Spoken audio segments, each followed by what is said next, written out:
She told me. Her phone died last night, but forgot her Apple Watch was still sending me her location. I used to think I was one of the lucky ones. Not everyone gets to date someone like Liana. She was kind, spontaneous, good with kids, never shy about affection.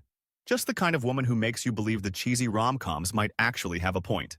We met during a CPR class. She was already certified but said she wanted to refresh her skills. That should have been my first clue. I was the awkward guy who cracked a rib during chest compressions. She laughed. And I fell in love right there. Fast forward 2.5 years later, and we were living together in a cozy townhouse just outside Portland. She was a nurse, always working odd shifts, overnights, doubles, weekends. I'm a software engineer, mostly remote, occasionally in the office. We made it work. I cooked most nights, did laundry. She handled the plants. Every Sunday we had a standing tradition. Pancakes, coffee, and silence. Just being near each other, scrolling our phones, legs tangled. I thought we were solid. More than that, I thought we were real. You know how people post those Instagram captions like, "my person," or "ride or die"? That was her. She made me believe she felt the same. And maybe that's what hurts the most now. How good she was at pretending. It started small. The kind of small that you tell yourself you're crazy for noticing. A late-night shift here, a canceled plan there. I chalked it up to her job. She worked in a trauma unit. Brutal hours, unpredictable calls. Sometimes she'd text that her phone was dying, or she couldn't talk. I believed her. Why wouldn't I? One night she didn't come home. Said she had to cover for a sick coworker. Told me not to wait up. I fell asleep on the couch watching reruns of The Office and woke up at 3:12 a.m. to an empty house. I checked my phone. No new messages. I figured she was still working. But something in me stirred. Something faint and instinctive. The next morning, she came back around 7:30 a.m. looking exhausted. Same scrubs, hair in a bun. She kissed me on the cheek, smelled faintly of hospital disinfectant. I asked how the shift went. She muttered something about a multi-car pileup and collapsed into bed. I made her coffee, placed it by her nightstand, and returned to my desk. I should have let it go. I wanted to let it go. But then I remembered the Apple Watch. Months earlier, she asked me to help set up her new Series 8. It was one of those little couple moments. Syncing accounts, pairing devices, customizing notifications. I used my iCloud to update her firmware because hers was full. We joked about how intertwined we were getting. I forgot all about it. Until that morning. I opened Find My iPhone just out of curiosity. At first, I didn't even expect it to show anything. Her phone was dead after all. But then it loaded. Not her phone. Her watch. I stared at the blinking dot on the screen. It wasn't anywhere near her hospital. It was at a house. A very specific house. 30 minutes outside the city. A residential street in Teagard. Not a place she'd have any business being at 2 o'clock in the morning. I zoomed in. There were cars in the driveway. One of them was unfamiliar. Dark red, lifted, with a dent in the front. I took a screenshot. Just in case. My stomach flipped. For a few seconds I just sat there, breathing through my teeth, trying to convince myself there was a reasonable explanation. Maybe it was a friend's place. Maybe she got called somewhere for an emergency. I had to believe that. But I didn't. I said nothing. I didn't ask. That evening, I brought her takeout, and we ate on the floor watching some true crime documentary. She laughed at all the dumb suspects who got caught because they were careless. I wanted to scream. Instead, I played along. For the next week, I tracked her every night she claimed to be working. Twice she actually was at the hospital. But 3 nights? Same damn house. I watched the dot on the map like it was a lifeline. Sometimes it would stay still for hours. Once it moved, to a grocery store, then back. I was obsessed. I barely slept. Every time she texted me, "My phone died," I smiled and nodded and made mental notes. I didn't want to be that guy. The crazy boyfriend who tracks his girl and jumps to conclusions. But it wasn't paranoia anymore. It was pattern. It was math. And math doesn't lie. So I tested something. I asked her, casually, about the Tigard area. Said my coworker was looking to move out there and I heard it was a nice neighborhood. She stiffened, just a little. Then smiled and said, I don't know much about it. Too far out, honestly. I nodded. Logged it. I started having dreams. Dreams where she was in that house, laughing with someone else. Dreams where I walked in and she looked surprised. Not guilty, just annoyed I caught her. I'd wake up with the sheets tangled around me and sweat on my neck. And then one night I broke. She told me again she'd be working a double. Her phone was low. She might not answer. I kissed her goodbye at 6:30 p.m., watched her drive off. At 7:45, the dot was at the house. By 8:10, I was in my car, engine running, heart punching my ribs. I didn't know what I was doing. I just knew I couldn't sit in that house another night imagining it. I drove. Not fast, not crazy. Just numb. When I reached the house, I parked 3 doors down, killed the lights, and waited. It was quiet. Dim porch lights lit the front lawn. Then the door opened. And there she was. She stepped out, barefoot, hair loose, wearing a gray hoodie I thought was mine. She laughed at something behind her, and then he followed. Tall, bearded, hand around her waist. She kissed him. Long. Familiar. My chest turned inside out. I didn't even feel anger. Just static. My brain wouldn't process it. I watched as they stood in the doorway like a couple coming back from vacation. I snapped a photo, hands shaking. Then I left. I didn't cry until I got home. I didn't sleep that night. I just sat on the floor with my back against the kitchen cabinets, phone in hand, staring at that grainy photo of them on the porch. I zoomed in and out until my thumb hurt. Her smile in the picture was the same one she gave me when I brought her coffee. The same one she gave me when she said, "I love you," half asleep. But now it felt fake. Like an actor breaking character when the director yells, "Cut." I didn't know what to do. Do I confront her? Throw the photo on the table and scream? Ask how long she's been lying to me? But I didn't want the truth if it came from her lips. I didn't want to hear her twist it.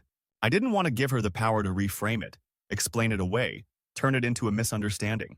I didn't want to hear her say, "It's not what you think," because I knew exactly what it was. The next morning, she came home around 6:50 a.m., earlier than usual. Same scrubs, same exhausted act. I was seated at my desk pretending to be on a Zoom call. She kissed my neck and whispered, "Long night." I didn't look up, just nodded. My voice was steady, but my hands were clenched under the desk. She showered and went to bed. I stared at the bathroom door for 10 minutes after it closed. That weekend, I started doing research. Not on cheating or betrayal, on evidence. I wanted proof, not just for myself, but for whatever was coming next. If I was going to lose 2.5 years of my life, I wanted to burn every bridge behind me so I'd never be tempted to look back. I went through her drawers, carefully, respectfully. I didn't take anything, just looked. No sign of condoms, no texts. Her phone was wiped clean regularly, which I never thought twice about before. Then I remembered her iPad. She never used it much. It was mostly for Netflix and Pinterest from what I'd seen, but it was still linked to her Apple ID. And, bless her arrogance, it had iMessage synced. Not all her conversations, but enough. That's when I saw his name, Chris. My blood turned to ice. I recognized it. She had mentioned a Chris once. Said he was an old friend who dated one of her roommates in college. Total loser, she'd said. Always trying to get me to hang out with him even after she dumped him. That was nearly a year ago. But there he was, on her iPad. His messages were sporadic but clear. Flirty. Inside jokes. A meme of a dog wearing scrubs. A selfie of him shirtless with the caption, "Your favorite patient needs a house call." And worse, her replies. They weren't just flirty. They were intimate. She called him babe. She asked if his wife would be out of town again. She sent a picture of her legs in that hoodie, captioned, "Still smells like you." I felt physically sick. But I didn't stop there. I backed up the messages. I took screenshots. Every word, every date. I even synced her watch back up again and cross-referenced locations with the texts. I built a timeline because that's what my brain needed to do. Build order out of chaos. And that's when I noticed something else. Chris was married, not divorced. Not separated, still fully married, with a kid. His wife's Instagram was public. She posted family photos, birthdays, a baby shower just 6 months ago. And in one photo, standing in the background, a little blurry, but unmistakable, Liana. She was at his baby shower, no caption, no tag, just standing by the drink table, wearing a sundress I'd bought her. I called my sister. Her name's Jamie. She's younger than me, but always had a sharper sense for people than I ever did. She never fully trusted Liana, though she never said it outright. I guess she knew I wouldn't have listened anyway. When I told her everything, she was silent for a long time.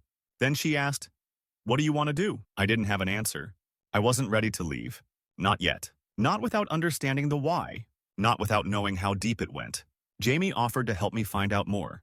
She said she knew someone, an ex-boyfriend who became a PI. At first, I hesitated. It felt insane, like something from a bad TV drama. But then I remembered Liana's face on that porch. The way she kissed him like it was the most natural thing in the world. I remembered how she slipped back into our home like nothing had happened. Like I was just furniture. So I said yes. The PI's name was Russell. Middle-aged, calm, no-nonsense type. I met him in a coffee shop. I gave him everything I had, texts, photos, locations. He didn't flinch, said he'd dig and let me know what he found. The waiting was torture. Every day felt like a performance. She'd cook dinner, ask about my day, sit next to me during movies. I'd catch myself staring at her, wondering how she could lie so easily, wondering if I ever really knew her at all. Then, about a week later, I got a call from Russell. "I found something," he said. "You're going to want to sit down." That's never a good sentence. He told me that Chris wasn't just cheating. He was using a fake name to rent a separate property, the house in Tigard. It wasn't listed under Chris at all. It was in the name of a defunct LLC registered in Nevada. A shell. One that Russell traced back to a P.O. box. No paper trail. No digital footprint. And Liana? She had a second identity. He'd run her name through a few systems and found discrepancies. A driver's license from Idaho under the name Mia Callahan. Same birth date. Same face. But a different address. Different story. It was starting to look less like cheating and more like a con. I hung up and stared at my phone for 10 minutes straight. I wanted to storm into the living room and scream, throw her stuff out the window, demand answers, but I didn't. I couldn't. Because now this wasn't just about betrayal. It was about deception on a level I hadn't even imagined. I needed to know everything. And if she had secrets, I was going to find them all. The next few days were a blur of paranoia and performance. I played my part flawlessly, just the sweet, clueless boyfriend. I kissed her when she left. I listened to her stories about patience. I even helped her pack a weekend bag for a fake nursing seminar in Seattle. Meanwhile, I was cataloging every lie. Every time her location contradicted her words. Every time she touched me with hands that had probably touched him hours before. I kept in contact with Russell, the PI. He was digging deeper into Mia Callahan, and what he found sent chills down my spine. She'd used that identity before. In Boise, in Reno, and in Denver. In each city, a pattern emerged. She dated men, usually older, financially stable, emotionally available. Men who fell for her fast. And then, suddenly, she vanished. Russell spoke with one of them, under the guise of a background check. The guy, James, was still messed up over it. Said he almost proposed. He'd even added her to his bank account because she claimed her employer was delaying her direct deposit. She emptied his account and disappeared the night before their planned engagement dinner. Left nothing behind but a box of scrubs and a canceled phone line. I was shaking when I heard that. That could have been me. Hell, it still could be. How much of what we had was real? Was any of it? I started checking my own accounts, freezing things, changing passwords. She didn't have access to most of my money, thank God, but I'd told her about my savings, my investments, even my will. Why wouldn't I? We were serious. Or I thought we were. That same week, Jamie called me, her voice tight with anxiety. "Evan," she said. "I just saw her." I stopped mid-step in my kitchen. "What?" I was grabbing lunch downtown and she walked right past me, dressed up, not in scrubs. She didn't see me. She was holding hands with some guy. Not the guy from the picture you sent. My stomach dropped. I asked her to follow them, if she felt safe. She did. They went into a cafe, sat down like a couple. He kissed her hand. She laughed. Jamie snapped a photo from across the street. When she sent it to me, I couldn't breathe. Another man, another act, another version of Liana. This time in a blazer and heels, sipping oat milk lattes and playing the role of girlfriend to someone new. And I realized something terrifying. She wasn't just cheating. She was duplicating herself. Like a virus copying files across different systems, adapting to each environment. Different names, different looks, different stories, but always the same outcome. I confronted Russell with this. Asked him, "How does someone pull this off for so long?" He was quiet for a moment. Then he said, "Because people like you don't expect it. You're not stupid, Evan. You're just normal. You don't expect the person you love to be a predator." Predator. The words sat in my throat like acid. I started preparing. Quietly. Carefully. Like a man laying landmines around his heart. I bought hidden cameras, disguised as alarm clocks, chargers, even a Bluetooth speaker. I set them up in the living room, kitchen, and hallway. Not in the bedroom. I couldn't bring myself to violate that space. Not yet. But everything else was fair game. I synced them to my phone. Motion activated. Auto-uploaded to the cloud. Then I waited. A week passed. Then 2. And then it happened. She thought I was going on a work trip. I'd set it up in advance. Fake itinerary, emails, even asked my boss to play along in case she called. I left on a Friday morning. Took a backpack and Ubered downtown, but circled back to a friend's place nearby. I watched the camera feeds from my phone like it was a reality show I never wanted to be cast in. At 6:15 p.m., the front door opened. She walked in, heels clicking. Not scrubs, jeans and a loose top, hair done, makeup on. She poured a glass of wine. Texted someone.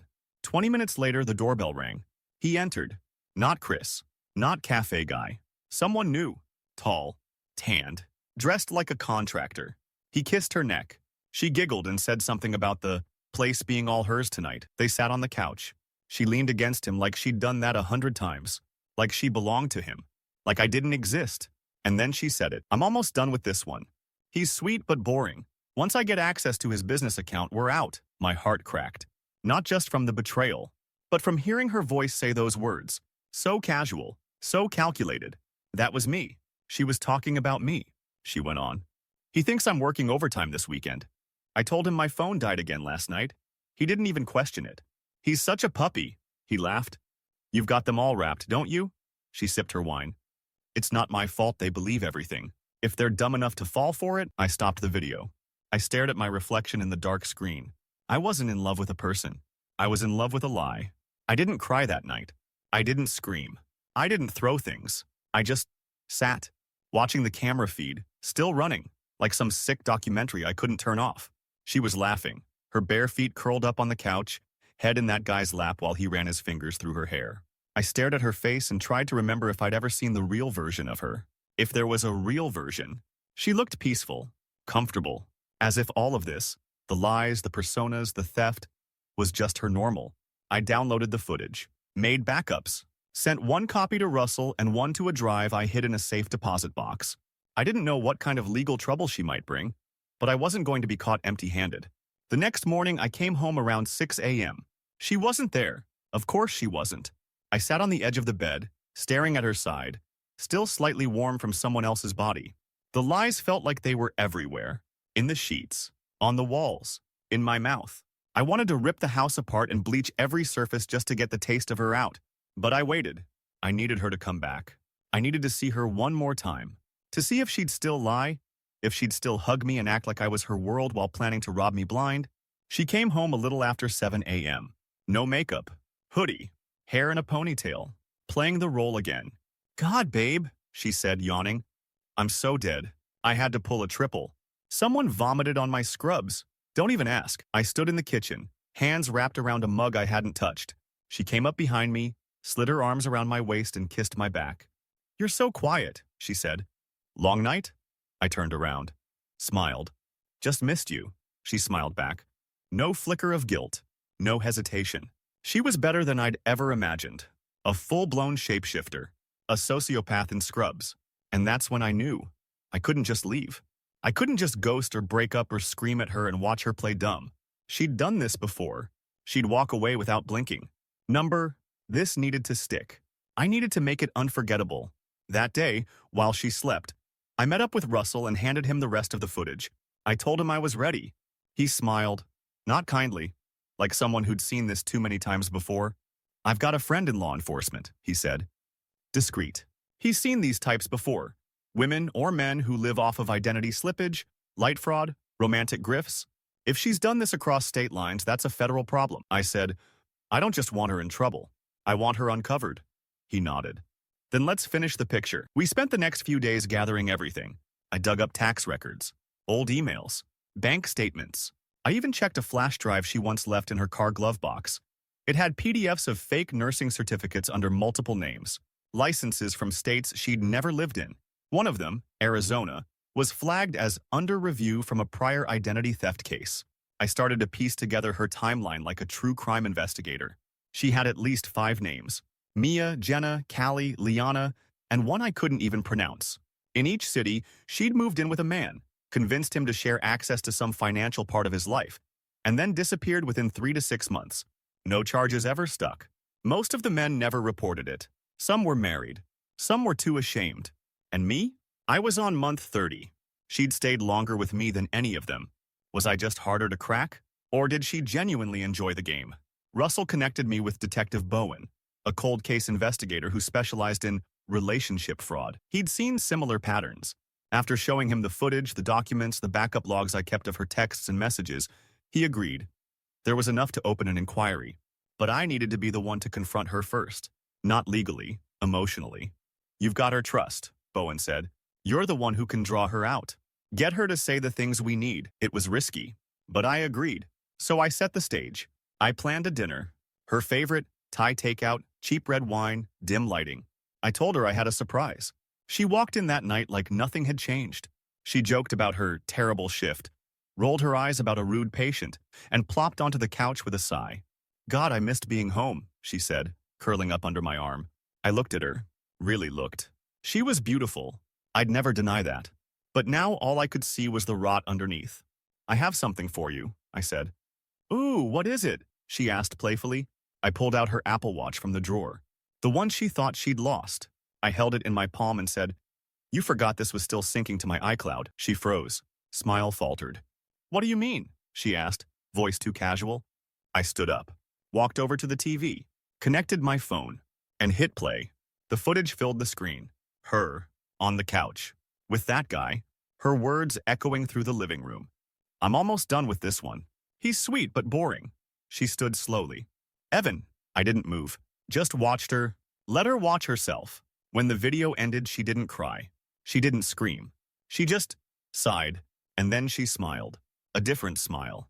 Cold. Familiar. The mask dropping. I was wondering when you'd figure it out, she said softly. You're not even going to deny it? What's the point? She sat down again, calm as ever. You should have just let me leave quietly. We could have ended on good terms. I laughed. Actually laughed. Good terms? You tried to rob me blind. She shrugged. I didn't take anything. Yet. She looked at me then, and something in her eyes shifted. A flash of something hard, calculating. You know you can't prove everything, she said. You might have that video, but I never said your name. You have no idea what I could say in return. I stared at her.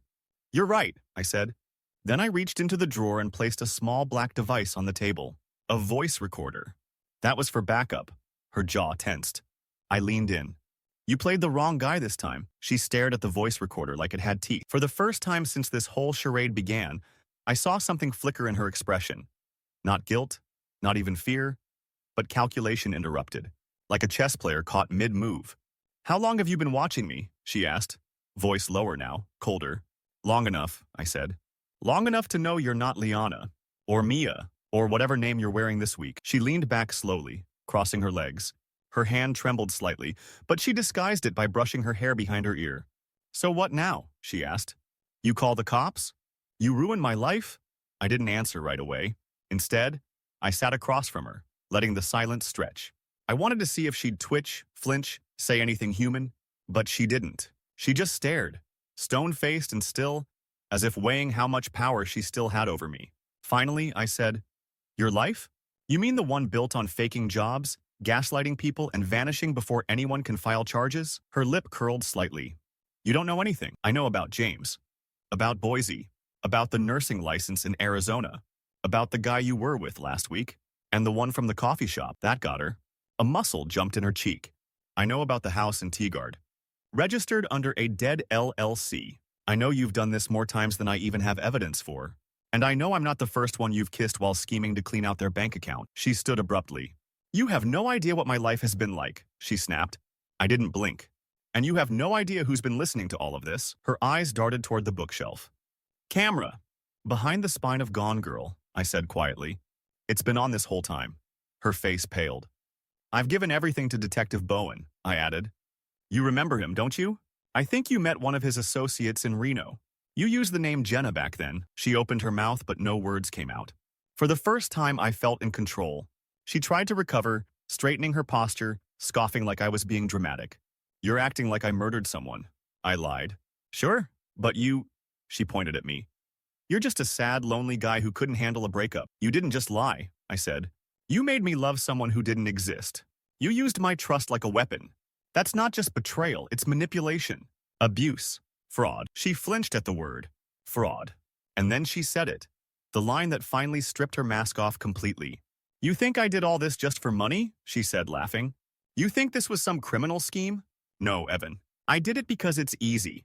Because men like you make it so easy. There it was. The truth. Not hiding. Not pretending. Just venom. Pure and unfiltered. You offer up your loyalty like a dog, she went on. You listen, you nurture, you provide. And when I smile just right or cry on cue, you open the gates. You give me everything. And then you act shocked when someone finally takes it. She walked to the door, like the conversation was over. But I wasn't done. Sit down. She turned, eyebrows raised. You're not going anywhere, I said. Bowen's on his way. And if you try to run, he'll have you picked up in 10 minutes. Her laugh was short and sharp. You think I haven't done this before? You think this is my first panic button? She grabbed her purse, opened the door, and froze. Detective Bowen stood there, flanked by another officer. Both in plainclothes, badges visible. Liana? Mia? Jenna? Bowen asked casually. She didn't answer, just stared. I'll need to ask you a few questions, he said. You can come voluntarily or I can call a squad car. Her gaze snapped to me. Pure hatred now, as if I'd broken some unspoken rule between predator and prey. Like I was supposed to just walk away. Like I wasn't allowed to fight back. She turned to Bowen and smiled sweetly. Of course. Let me grab my coat. As she disappeared down the hall, Bowen gave me a long look. You sure you're okay? He asked quietly. I nodded. But the truth was, I wasn't sure of anything anymore. She came back with her coat and purse, and just like that she walked out. No cuffs, no shouting. Just a smooth exit, like it was all part of her plan anyway. But it wasn't. Not this time. Bowen promised they'd follow procedure, investigate her aliases, contact the other men Russell had found, build a real case. But he also warned me, people like her are slippery, smart, hard to pin down unless someone makes noise. I told him I'd be loud. After they left, I sat down on the couch, stunned by the silence she left behind. It didn't feel like relief. It didn't even feel like victory. It felt like withdrawal, like I'd spent years addicted to a fantasy, and now I was waking up in a cold, sterile world where nothing was warm or soft or real. Jamie came by later that evening. She didn't say anything at first, just sat next to me and handed me a slice of pie from my favorite diner. After a few minutes, she said, I'm proud of you. I nodded, unsure if I deserved it. You saw through it, she added. Most people don't. I didn't want to, I whispered. I really didn't. She put her hand on mine. None of this is your fault. You didn't fall for her lies because you're stupid. You fell because you're good. I swallowed hard. For the first time in days, I let myself cry. Not for her, but for everything I thought we had. Everything she pretended to be. The days that followed felt surreal. Like I'd stepped out of my own life and into someone else's. My house was quiet. Too quiet. Every object, every blanket or mug or piece of clothing she left behind felt like a haunted artifact. I started boxing things up. Not in rage, just methodically. Like I was cleaning out a museum that once belonged to a stranger who wore my girlfriend's face. Detective Bowen updated me 3 days later.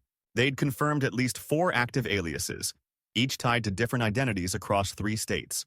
Mia Callahan in Boise, Jenna Price in Reno, Callie Evans in Arizona, and Liana Brooks, who, of course, didn't exist anywhere before she met me. The nursing licenses were all fakes. The college degree she showed me? Forged. The hospital she claimed to work at had never heard of her. Bowen said the case was being escalated to a federal level, and they were working to contact the men she'd conned. Most wouldn't go public, he warned. Too embarrassed. Too ashamed. But one had already agreed to testify. James, the guy from Boise. He'd read my statement and asked if he could reach out to me. I hesitated, but I agreed. We spoke on the phone for nearly an hour. His voice cracked as he talked. It was eerie hearing him describe her with the same phrases I once used. Funny, magnetic. Too good to be true. He said he still dreamed about her sometimes, even now, even after what she'd done. And that's when it really hit me. This wasn't just about money or lies. This was about erasing people from the inside out. We weren't just victims. We were stories she rewrote in real time. I kept expecting her to try to contact me, to send a text, or show up at my door with some twisted explanation or apology. But she never did. I guess I wasn't worth revisiting once the illusion was gone. Or maybe she was already rebuilding somewhere else, starting over as someone new, in a new city, with a new set of smiles and rehearsed vulnerabilities. That's the scariest part. Because people like her don't disappear. They just shift. A week after she left, I checked the Find My app out of instinct. Her Apple Watch was finally disconnected. That blinking dot on the map, the one I used to stare at like a desperate idiot, was gone. Just like that, she vanished from my digital world. And in some strange way, that hurt more than anything else. She didn't even bother to cover her tracks at the end. She didn't need to. She'd already done her damage. I spent hours writing everything down, not just for the police, but for me. I needed to remember. I needed something concrete to remind me that none of this was a dream, that I wasn't crazy, that I wasn't to blame. Because when someone lies to you that completely, for that long, you start to doubt your own memories. You ask yourself if you were complicit in your own downfall. Was I stupid? Was I blind? Was I just lonely? Maybe, but I was also human. And she knew exactly how to use that. Eventually, I deleted her photos, archived the old texts, cleaned out her side of the closet. I didn't burn anything. I didn't destroy the evidence. I just let it go, one piece at a time. But the watch? I kept the Apple Watch, not because I wanted a reminder of her, but because it reminded me of the moment I woke up, the moment her story cracked, the night she said, "Sorry, my phone died," and forgot that her Apple Watch was still quietly, faithfully syncing to my iCloud, sending her location every step of the way. People think betrayal always looks like screaming matches, like someone caught in the act, like doors slamming. But sometimes it's quieter. Sometimes it's a single blinking dot on a map that tells you everything. And after that, you never look at love the same way again.